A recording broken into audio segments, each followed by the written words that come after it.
Yes, sir. Yes, sir. Yes, sir.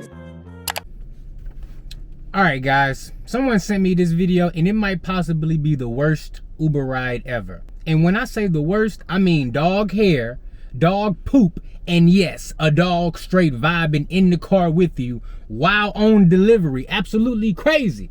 And this supposed to be a premium Uber X ride? So this is a paid premium ride on Uber X or Uber XL or whatever.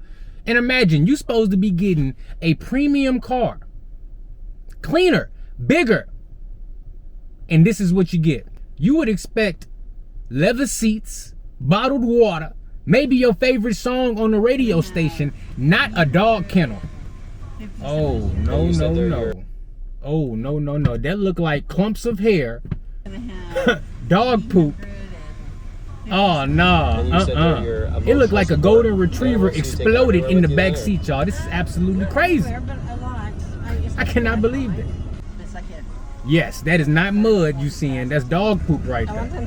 That's dog poop for a $50 Uber ride. I'm about to throw up, guys. This is absolutely diabolical, egregious behavior. And it's 100 degrees out here. Got me sweating in this car. And they got the nerve to say service animal. I'm so sorry, but I do not think service dogs is supposed to be dropping bombs in the back seat while on delivery, messing up the upholstery and everything else. So let me get this straight. You paid extra for a clean, spacious ride, right? And you get dog hair, dog poop, and a random dog chilling in the front seat? Oh, no. This would have been my last Uber ever. I mean, shout out to the passenger for even staying in the car, because I would have had to hit cancel. They would have had me all the way messed up. I ain't even gonna lie to you. And Uber Eats, not Uber Eats, Uber Rideshare. If you watching this, how does this car even pass for a premium car? What are the standards for a premium ride? Ain't no way. So you telling me we paying for $50 rides, you probably giving the driver $7, and this is probably why they car look like this. You can't charge people more and roll up in a mobile petting zoo. What is going on out here? This is wild. So look, I want to know, would you stay in this ride? Let me know in the comments below, because I'd rather walk. I'd rather be barefoot, you know what I'm saying, in traffic. I'd rather straight up call my peoples who I ain't talked to in years and ask them for a ride. I'd rather do all of those options than do this. This is absolutely diabolical behavior. Why don't I do Uber Rideshare or Lyft? And let me go ahead and say it up front. I will not be doing no rideshare, not now or in the future. And I'm gonna tell you why. I've chosen to stick with food delivery because DoorDash, Uber Eats, and Grubhub is just easier for me. It's more predictable. And I've seen enough rideshare videos to know that it just ain't for me. It just ain't. I'd rather pick up McDonald's, Chick-fil-A, Sonic, Taco Bell, and Wingstop than pick up people. I just really would. I avoid rideshare, and here's why.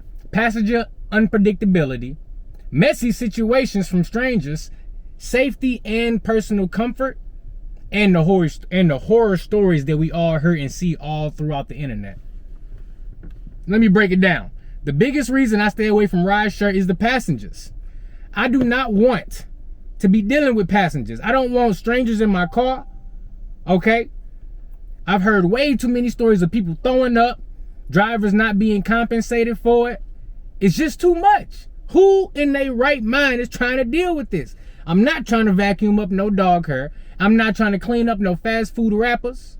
I'm not trying to break up no fight. I'm not trying to be in no fight from somebody being disrespectful to me, and I'm just not having it. And also there's the no tippers. So it's a whole multitude of reasons why I ain't doing no rideshare. And really, if you do rideshare, tell me why. There's also a cleanliness issue. I'm not trying to be nobody's maid in my own whip. And the main thing is safety. I'm not putting myself in no situation where things can go left and I'm out of my element and I don't have control of the situation. Next, let me touch on why food delivery works for me. Do what works for you. Don't worry about everybody else. Do what works for you. Food delivery works for me. No passengers equals more peace. Peace is everything, okay? I need my peace when I'm out here doing this work. And having no passengers in the car gives me a lot of peace. Control over your schedule and your environment. Now, this can be kind of ebb and flow, with both food delivery and rideshare, but I feel like I have a good grasp on the food delivery in my market or whatever market I choose to work in. Therefore, I like the way my schedule and my environment is right now. And if I add in picking up people, ain't no telling where these people trying to go. Food only can go so far, but people, they might need to go all the way to the airport, and I ain't trying to go that way. And last but not least, food delivery has been a highly efficient way for me to make my money and stay stress-free.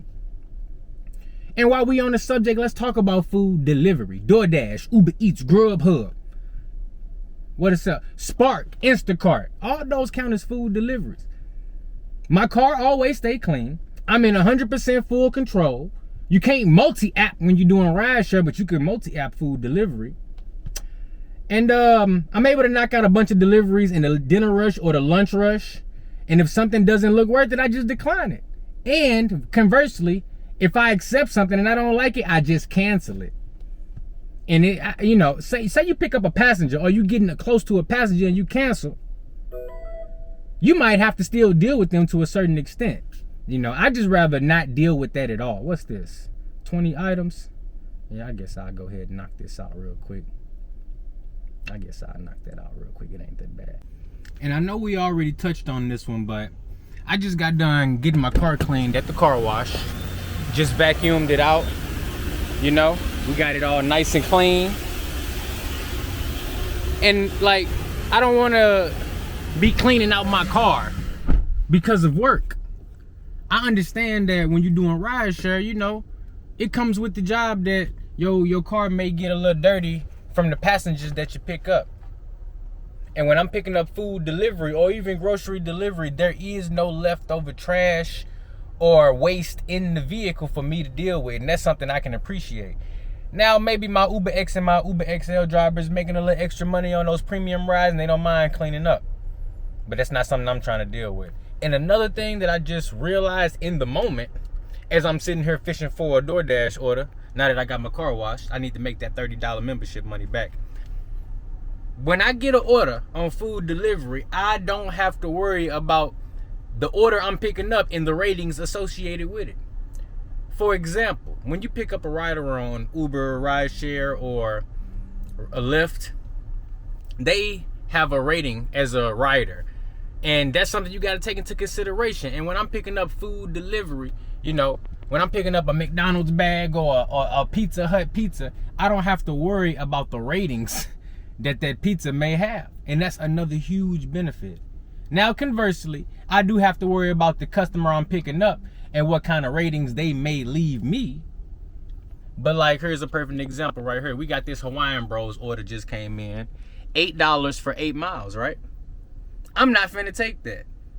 And I also don't have to worry about the customer on the other end giving me a negative rating just because I decide I don't want to take this ride. Or maybe I accept the ride and then I get there and realize that I don't want it no more. I can cancel it without having any negative repercussions. So for me, it's all about peace, sanity, security, profitability, safety. All of these things is the reason I ain't messing with no rideshare. And the reason I don't take no rideshare is because for the most part, I'm in an area where I can get where I need to get to with my vehicle. And if I absolutely need to, I'll probably use public transportation, like maybe a Metro Link or something, or a bus if I have to. But for me, rideshare seem like, and you're going to be paying a whole bunch of money and you might end up with a driver like we saw in the beginning of this vehicle. And that's just not something I can handle. My kids is allergic to animals. So if I get in a car and they got dog hair and I bring that home, now I'm potentially exposing my children for an allergic reaction. And I just don't want any situations like that. So for me, it's going to be a no-go. Thank you for watching this video. Again, it is 100 degrees out here. That's why I'm sweating so bad. But I appreciate you for watching this video. Let me know if you do rideshare, or if you do a mix between rideshare and food delivery. Let me know. And also let me know the horror stories you have from doing rideshare. I'll see you in the next video.